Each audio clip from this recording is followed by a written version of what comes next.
Ευλογητός ο Θεός ημών πάντοτε νυν και αεί και εις τους αιώνας των αιώνων. La Biblia es una de las obras que más han influido en la cultura europea, pero cuando el lector abre este libro no se pregunta por el texto original ni por su proceso de transmisión. Su origen es un conjunto de libros escritos en hebreo en el seno del judaísmo, a los que se van añadiendo otros escritos en griego. Este conjunto de textos constituye el Antiguo y Nuevo Testamento. La Biblia ha sido objeto de numerosas ediciones y traducciones que han facilitado su lectura por parte de un gran público, pero no siempre se ha transmitido el texto original tal y como fue redactado en su momento. Estos textos originales, los más antiguos escritos en lenguas semíticas, hebreo y arameo, junto a otros más recientes escritos en griego, son los que han dado lugar a las versiones actuales. Los manuscritos que copiaron el texto de la Biblia se conservaron y transmitieron en diversas lenguas y formatos, que han dejado vestigios que podemos rastrear para reconstruir la historia de su transmisión.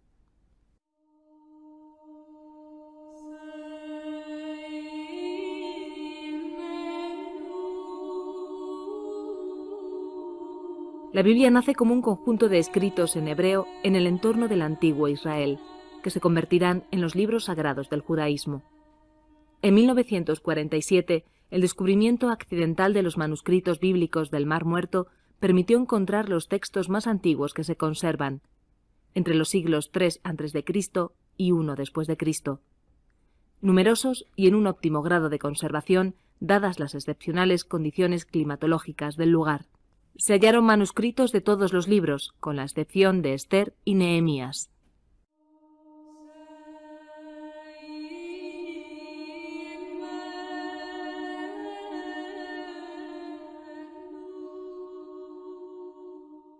Como todas las lenguas semíticas, el hebreo establece el significado de las palabras a partir de grupos de consonantes. Por su propia naturaleza, la escritura consonántica puede dar lugar a lecturas incorrectas o confusas, ya que un mismo esquema consonántico puede leerse de maneras distintas. Dudar entre una lectura u otra tiene implicaciones en la exégesis e interpretación del texto, dado que la Biblia se considera un texto revelado y, por tanto, sagrado. Surge así la necesidad de fijar la pronunciación correcta para evitar cualquier posible distorsión y para ello se crean sistemas de signos especiales que al principio solo indicaban las vocales, pero que progresivamente irán adquiriendo mayor complejidad. A partir del siglo VI se empezaron a utilizar puntos y rayas colocados encima y debajo del texto consonántico para consignar las vocales y acentos, dando lugar a tres tipos de puntuación: babilónico, palestinense y tiberiense. Cada uno de ellos refleja distintas maneras de representar la pronunciación de las palabras. El sistema tiberiense se fue imponiendo sobre los otros dos hasta que en el siglo XIV aquellos dejaron de utilizarse definitivamente. El sistema tiberiense es más completo porque refleja de forma precisa y detallada la pronunciación del texto hebreo. Dentro de él hubo varias escuelas como la de Ben Naftali y la de Ben Aser, de la cual nos han llegado 4 importantes manuscritos. Códice de Profetas del Cairo, Códice de Alepo, Códice de Leningrado, el códice completo más antiguo, según consta en su colofón. Manuscrito oriental 4445. Aquí tenemos algún ejemplo de estos manuscritos. Este, por ejemplo, es el Códice de Profetas del Cairo, que es el más antiguo que se conserva, data aproximadamente del siglo X.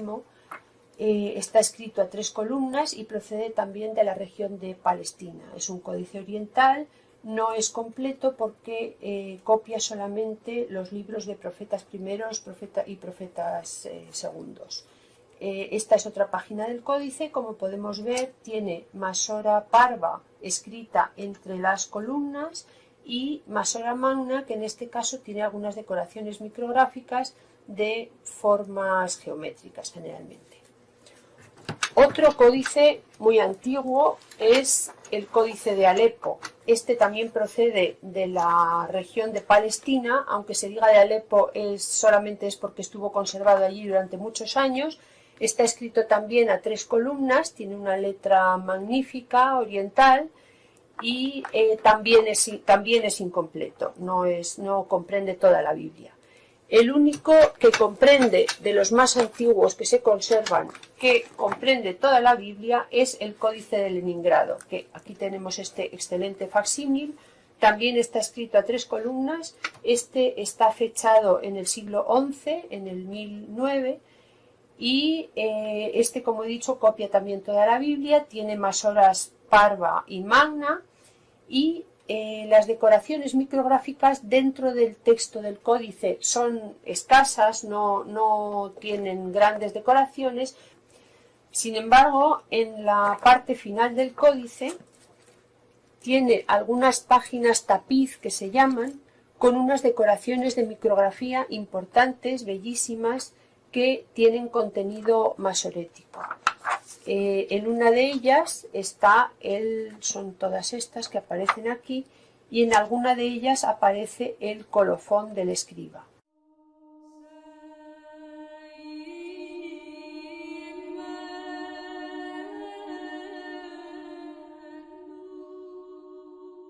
En el judaísmo los textos bíblicos se copian en rollos y en códices dependiendo de su finalidad. El rollo se utiliza para la lectura sinagogal en el marco de la liturgia de las festividades y en él se copia el texto sin vocalizar del Pentateuco o del libro de Esther. El códice se copia bien por encargo o bien por iniciativa propia del copista, como objeto suntuoso regalado a personajes ilustres o como un bien preciado en las familias que pasa con frecuencia como herencia de padres a hijos. La copia de las Biblias hebreas debe seguir una serie de normas específicas del judaísmo, que Maimónides recoge en su obra Misné Torá. En ellas se alude a cuestiones como la disposición del texto, materiales que deben utilizarse o los tipos de tinta. El texto siempre debe escribirse en letra cuadrada, siendo la sefardí especialmente valorada por su belleza y trazo regular. Para los mejores códices bíblicos se utilizaba el pergamino, un material más noble y que se conserva mejor. Dependiendo del soporte que se vaya a utilizar, el pergamino se corta de forma diferente, en piezas de idéntico tamaño que luego son cosidas o pegadas en el caso del rollo, o en bifolios que son doblados y cosidos para formar los cuadernos. Existen Biblias de diferentes tamaños y con distintas formas, oblongas, cuadradas o rectangulares, siendo estas últimas las más frecuentes. La composición de los cuadernos también es muy variable: cuaterniones, quiniones, seniones, etc.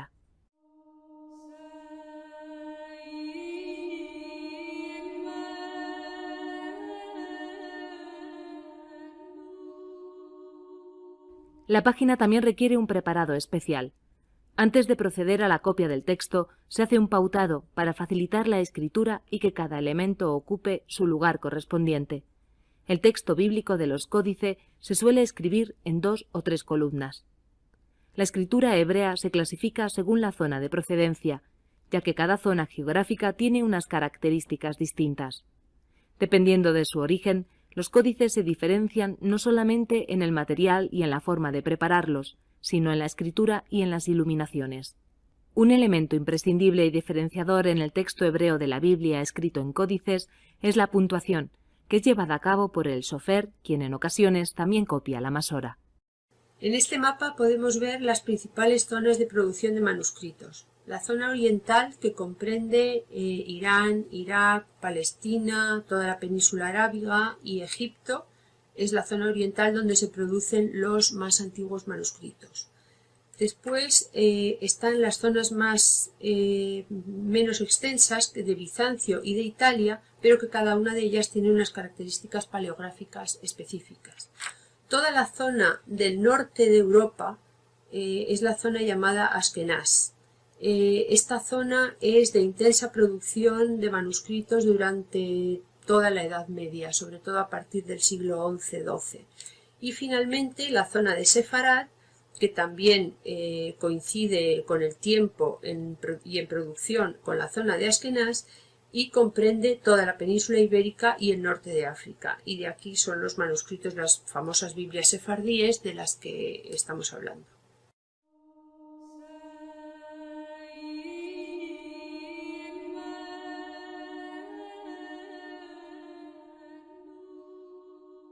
Aunque la lengua griega continuó siendo durante mucho tiempo lengua de comunicación en todos los países del Mediterráneo, pronto comenzaron a hacerse versiones de la Biblia al latín.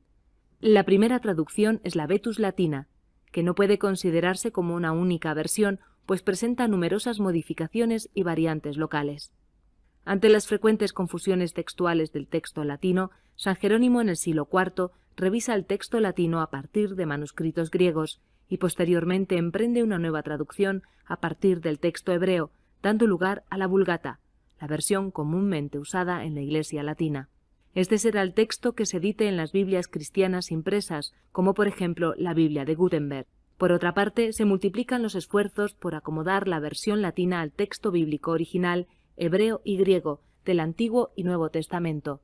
Lorenzo Valla, Erasmo, Castiglione, Sant'Espagnino y otros muchos llevan a cabo interesantes iniciativas. El más de medio centenar de versiones bíblicas que se llevarán a cabo en España desde el siglo XVIII hasta el primer tercio del siglo XIX son traducciones del texto de la Vulgata, entre las que sobresalen las de Felipe Estío de San Miguel y la de Félix Torres.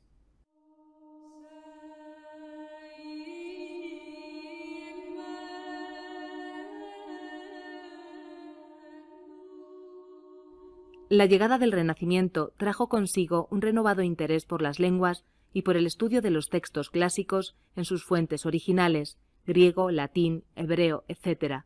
Impulsadas por la invención de la imprenta, nacen las Biblias políglotas en el ámbito cristiano y las Biblias rabínicas en el judío. Las Biblias rabínicas, entre las que destaca la de Jacob Ben Hayyim, ofrecen el texto hebreo bíblico más correcto junto a comentarios medievales y la traducción aramea del texto bíblico o Targum. La Biblia políglota complutense intentó restablecer la importancia de los textos originales de la Biblia basándose tanto en los conocimientos de patrística cristiana como de rabinismo judío. Bajo el patrocinio y dirección del cardenal Cisneros, se edita entre 1514 y 1517 en 6 volúmenes los 4 primeros, correspondientes al Antiguo Testamento, impresos en latín, hebreo y griego. El volumen quinto, Nuevo Testamento, incluye un diccionario griego-latino, y el volumen sexto contiene un diccionario hebreo-caldeo con explicación latina de cada término, un índice de nombres propios latinos y una gramática hebrea. El impresor es Arnau Guillén de Brocard, que diseña muy bellos tipos y hace una excelente maquetación. Curiosamente, la edición no recibe la aprobación papal hasta 1520.